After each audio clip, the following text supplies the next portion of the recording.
os irmãos que retornaram aqui à nossa live, para ver se eles têm alguma pergunta, né? E aí eu vou incentivá-los. Eu vou te fazer uma pergunta que talvez seja simples, mas que muitas pessoas têm muita dúvida. O senhor é um dos grandes expositores a respeito do batismo no Espírito Santo. Qual a receita? Olha a pergunta. Qual a receita? É igual fazer bolo, né? Isso aí. Qual a receita, e se existe essa receita, para que uma pessoa seja batizada no Espírito Santo? Vamos dizer que não há aquela receita no sentido de passos. Assim, aí eu vou fazer isso direitinho e vai acontecer, né?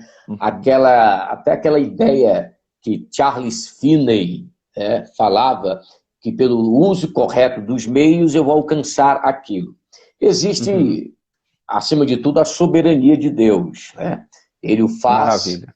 E na hora que quer, quando quer, da forma que quer, porque ele é soberano. Nós devemos postar isso. Eu creio na inerrância e na infalibilidade das Escrituras, que a Bíblia é a palavra de Deus, mas Amém. Deus não está limitado à Bíblia, irmãos. Ele faz coisas extraordinárias. A Bíblia não foi dada para limitar Deus, a Bíblia foi dada para limitar as nossas doidices, né? A Bíblia foi dada para nos corrigir. Aqui, ó, nós temos um padrão, mas Deus não está preso ali. Tem muita coisa que ele não revelou. Então, ele é soberano. Ele faz como ele quer e da forma que quer. Então, o que eu vejo nas Escrituras, olhando para o livro de Atos, né, é que os discípulos, primeiro, eles acreditaram na promessa. Jesus disse, olha, ficai em Jerusalém para que você receba a promessa do Pai, que é o revestimento do alto. Então, você tem que acreditar. Não adianta a pessoa buscar o batismo no Espírito Santo se ela não crê. Se não crê, vai ficar aí. Você não tem que saber nada. Jesus não fez, mesmo na sua soberania, milagres, só fez algumas curas lá. Por quê? Porque as pessoas não acreditaram, não creram. Sim. Entendeu? Sim. Então, eu até coloco assim, que a incredulidade do povo limita o ministério pastoral. Às vezes você tem um pastor de fé, um pastor que ora, mas o povo é incrédulo, o povo não acredita.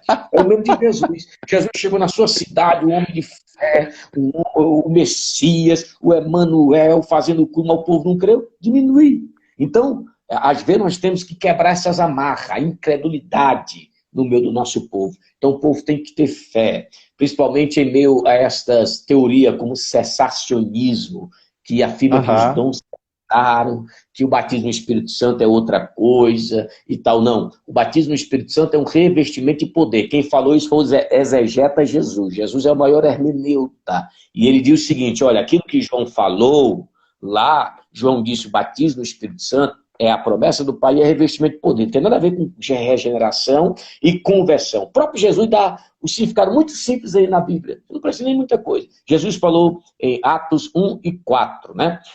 Esperar a promessa do Pai. Que promessa é essa? Verso 5. O batismo que João falou. E que batismo é esse? Verso 8. Revestimento de poder. Pronto, não é regeneração. Então já cai por terra a teoria, a postulação teológica, que é conversão e regeneração. É um revestimento de poder para testemunhar, que é evidenciado pelo falar em línguas. Evidenciado pelo falar em línguas. Aí, então você tem as pessoas precisam ter fé, precisam esperar a promessa, precisam obedecer. A Bíblia diz que eles obedeceram ao Senhor, voltaram e começaram a orar. Eles estavam orando e nesse ambiente de oração o Espírito foi derramado. Aí eu acrescento ainda, vendo o livro de Atos, pastor Alencar, que o Espírito Santo foi dado primeiro por meio da oração, é a receita. Né? É fé, oração, eles estavam orando, Atos capítulo 1, estavam orando e receberam o batismo. Atos capítulo de número 10, por meio de ouvir a pregação, eles estavam ouvindo a pregação, o Espírito caiu sobre eles e falaram em línguas. E Atos capítulo 19, imposição de mãos. Eu fiz um artigo sobre a teologia da imposição de mãos. Nós temos negligenciado isso. Imporão as mãos sobre os enfermos. Os apóstolos chegavam, impunham as mãos e Jesus batizava no Espírito Santo. E a imposição de mãos, quando você lê os pais da igreja, Tertuliano, Hilário de Poitiers e outros, eles vão falar, devemos impor as mãos para que os dons, os carismas se manifestem. Paulo diz, cuidado com o dom de Deus que você recebeu pela imposição das mãos. Então, os dons eram transmitidos pela imposição de mãos. Entendeu? Então, você vê, Atos 1, oração, o Espírito veio. Atos 2. Atos 10, Pedro estava pregando, o Espírito desceu. Atos 19, Paulo impôs as mãos e eles receberam, profetizaram e falaram línguas estranhas. Então, eu faço sempre isso. Né? Eu oro, eu prego, eu digo, eu creio que eu estou pregando aqui, Jesus pode batizar. E imponho as mãos para Jesus batizar no Espírito Santo. Maravilha. Que bênção. Isso faz parte do reino. E isso são aspectos do reino. A gente vê o reino de Deus. Isso ali é o reino de Deus. Né? Maravilha.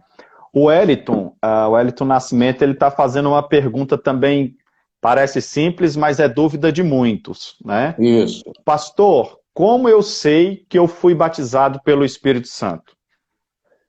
Olhando para as Escrituras, como nós sabemos que os apóstolos souberam e os discípulos souberam que as pessoas foram batizadas no Espírito Santo? Como os discípulos souberam que eles mesmos foram batizados no Espírito Santo? Atos 2, eles falaram em línguas. Como é que Simão ofereceu dinheiro sobre a manifestação do Espírito Santo se não havia sobre o dom que estavam recebendo os samaritanos do Espírito, se não havia evidências do Espírito? Então, eles falaram em línguas.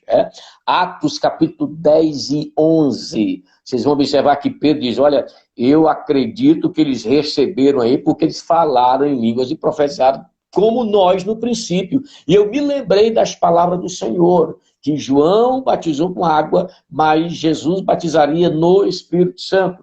Como é que Paulo soube que aqueles discípulos da cidade de Éfeso, ou os Efésios, foram batizados no Espírito Santo? Eles falaram línguas e profetizaram. Então, a evidência de que alguém foi batizado no Espírito Santo é línguas, é o dom de língua, é a evidência física inicial. Está até no nosso credo das Assembleias de Deus, eu não tenho ele aqui, está ali em outro lugar.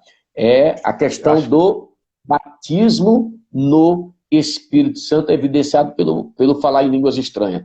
Às vezes, por determinados ensinos, as pessoas confundem a mente dos nossos irmãos, afirmando que o batismo acontece na regeneração. Eles confundem com aquilo que diz, né? Paulo falou que todos fomos batizados em um só corpo e bebemos pelo Espírito e bebemos do mesmo Espírito. Ali é o Espírito Santo que nos introduz, nos incorpora, nos faz membros do corpo de Cristo Jesus. É um batismo, a Bíblia fala de vários batismos: batismo nas águas, batismo de fogo, batismo no Espírito Santo, batismo no corpo, entendeu? O batismo de Moisés, o batismo da ira de Deus, e por aí vai. Mas então esse é o da regeneração. O que nós, pentecostais, enfatizamos é o batismo de revestimento de poder, que pode ter uma dimensão gigantesca. Eu não limito a questão do batismo. A evidência é o falar línguas. A natureza, revestimento de poder. O propósito é pregar o evangelho com ousadia. E ao batismo do Espírito Santo e os enchimentos.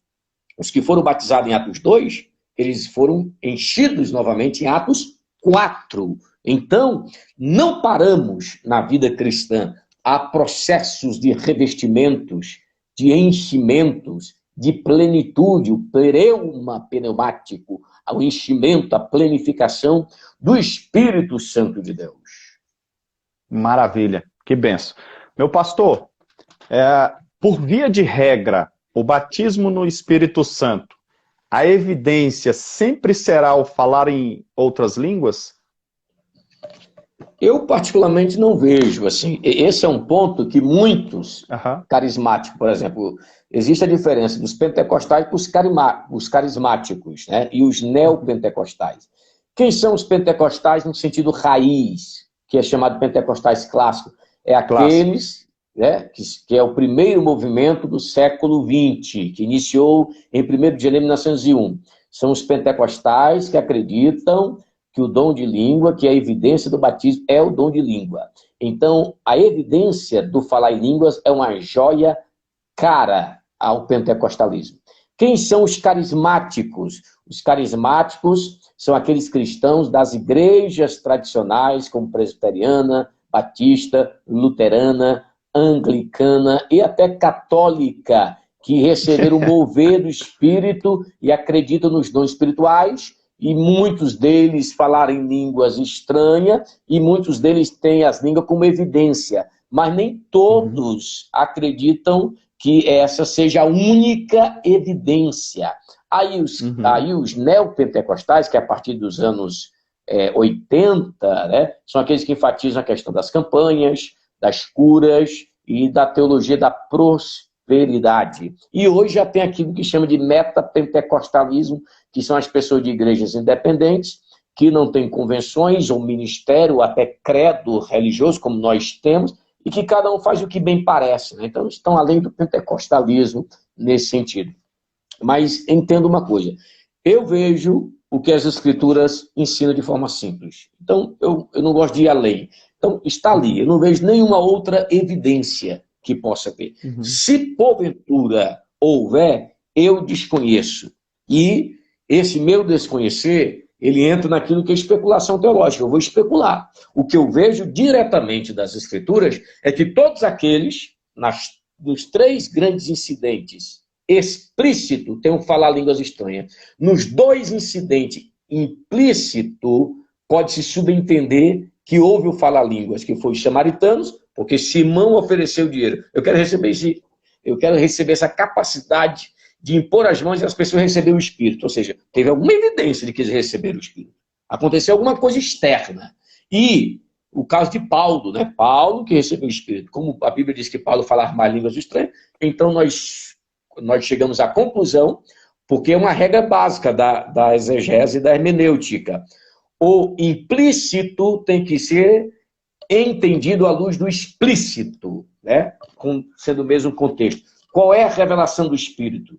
Do explícito, clara. Atos 2, Atos 10 e 11 e Atos 10. Estas pessoas, ao receber o derramamento do Espírito, o que temos chamado de batismo também no Espírito Santo, falaram em outras línguas. Né? E Atos 8, os samaritanos, e também Paulo, sem sombra de dúvidas, falou em outras línguas. Então, eu digo assim, quando a Bíblia é cala. Sim, claro. Eu tenho uma outra pergunta, mas eu vou transmitir para o senhor aqui, e para os amigos que estão participando conosco, essa outra pergunta, né? Tem um irmão pastor, isso que o senhor quer dizer, então, que antes de Jesus vir à Terra, ninguém tinha sido batizado no Espírito Santo? Não. Segundo o Novo Testamento, não. Porque João é que fez a promessa, né? Essa promessa. Primeiro nós temos um desejo de Moisés. Quem dera que todo o povo de Deus fosse profeta. Depois desse desejo de Moisés, de uma comunidade profética, não apenas os líderes, nós temos a profecia de Joel. Nos últimos dias, Deus derramaria do Espírito. Essa profecia era muito esperada pelo judaísmo do Segundo Templo, ou seja, pelo judaísmo intertestamentário, 400 anos ali que fica entre o Antigo e o Novo Testamento. Né? Então, João Batista configura essa promessa do reino pneumatológico, ou seja, da ação do Espírito no reino, como batismo no Espírito. E quem é o batizador? É Jesus. Jesus, o Verbo encarnado e glorificado agora. O batizador não é o verbo pré-encarnado, né? O verbo antes da encarnação. Então, por isso que podemos afirmar nessa dedução bíblica e teológica que o batizador é o verbo que encarnou, né? Que se tornou homem, habitou entre nós, morreu, ressuscitou, foi assunto ao céu e ele diz, eu vou mandar o Espírito sobre vocês. E é esse batismo. Ele vos batizará. Ele quem? Jesus é o batizador. Então, no Antigo Testamento, houve muitas manifestações do Espírito em muitas áreas. Bezaleel, ele recebeu a capacitação pneumática, até mesmo como artesão, e outros mais. Eu tenho preparado um artigo sobre a pneumatologia na era patriarcal, a menção mais antiga da obra e do entendimento do Espírito Santo registrado nas Escrituras Sagradas. Maravilha. Que benção. Meu pastor, o senhor, numa das respostas que o senhor estava trazendo, o senhor mencionou algumas evidências históricas, né, pós-apostólica. E um dos grandes questionamentos dos cessacionistas são exatamente a falta de evidência da continuidade do batismo no Espírito Santo. Exato. Eu queria saber do senhor a respeito da continuidade do agir do batismo no Espírito Santo, quais as evidências que o senhor conhece a respeito do batismo do Espírito Santo? Após a era apostólica, que você quer falar, não é isso? Isso, após a era apostólica. Existem várias evidências nos primeiros, que a gente chama existem os pais apostólicos, são aqueles que sucederam aos apóstolos, e existem os pais da igreja, que sucederam esses pais apostólicos que estavam direcionados à igreja. Boa maioria deles falam a respeito dos dons espirituais, dessa evidência do batismo no Espírito Santo. O próprio Tertuliano, Tertuliano, que é um dos pais da igreja, um grande teólogo, ele fala e acredita o seguinte, que as pessoas criam em Jesus como Salvador, e elas deveriam ser batizadas nas águas. Após o batismo nas águas, ele instruía o clero, os sacerdotes, os pastores deveriam impor as mãos para que eles recebessem o falar em línguas, que é o batismo no Espírito Santo, então falar língua e profecia. Então existem vários, eu tenho aqui, que eu posso citar aqui, vários desses pais da igreja que falam a respeito dos dons após a composição dos 27 livros do Novo Testamento. Porque a teoria cessacionista se baseia nisso. Os dons foram dados para os apóstolos, que é um erro. Os dons não foram dados para os apóstolos, foram dados para a igreja, para a edificação da igreja. Então eu digo, enquanto existe a igreja no mundo, vai ter os dons disponíveis para a igreja. O que acontece é que, no período da história da igreja, as congregações locais desprezam, negligenciam e muitos outros pecados se tornam igrejas mundanas e os dons ficam ausentes. Quando a igreja se arrepende e volta para buscar esses aspectos do reino, o Espírito Santo opera. Eu gosto muito de um pastor, de um conselho de um pastor que eu ouvi nos anos 90, quando eu era adolescente, pré-adolescente, iniciando na fé nas Assembleias de Deus. Ele dizia o seguinte: se você quer que aconteça alguma coisa na igreja, pregue sobre isto. Se você quer que a igreja busque os dons, pregue sobre os dons. Se você quer uma igreja evangelística, pregue sobre a evangelização. E, ou seja, é ensino. Então você vai em igrejas que os crentes nunca ouviram uma mensagem de um pastor sobre os dons. Eles têm fobia. Isso aí vai dar confusão e tudo mais. Eu gosto do apóstolo Paulo, que ele enfrentou o problema, apontou o caminho que se deve andar, que é o amor, mas tem pastor que é isso, eles têm medo. Aí eu tenho medo, não vou falar que vai bagunçar a igreja. Não. Eu digo o seguinte, na questão, eu digo isso como pastor, eu prefiro pegar uma igreja infantil cheia de dons, do que uma igreja adulta, crua e seca e esquelética e árida intelectualmente. É mais fácil você pastorear, porque você vai ensinar crianças a viver a plenitude do conhecimento de Cristo Jesus, o nosso Senhor. Então aqui nós temos vários que poderíamos citar, que é Tertuliano, como eu acabei de falar, que ele afirma a questão dos dons no ano de cerca de 198 da era cristã. Orígenes também de Alexandria fala sobre a questão dos dons no ano 234. Hilário de Poitiers, na Gália. Eu estou citando pessoas de diferentes regiões. Ou seja, o foco dos dons não estava só em um ponto. Regiões e anos diferentes. Você vê aí Hilário de Poitiers em 350, Cirilo de Jerusalém, também na Palestina, no ano 364, fala sobre os dons. Basílio de Cesareia, no ano 366, também fala sobre os dons. Tem um cara aqui que é muito bom, que é o Gregório de Nazianzo de Constantinopla, que é um dos patriarcados, Havia 5 patriarcados originais de Jerusalém, Antioquia, Alexandria, Constantinopla e Roma. Aí a igreja de Roma, que houve a divisão na igreja ortodoxa e ocidental. E as pessoas só conhecem essa ala aqui. Mas ainda vemos as outras alas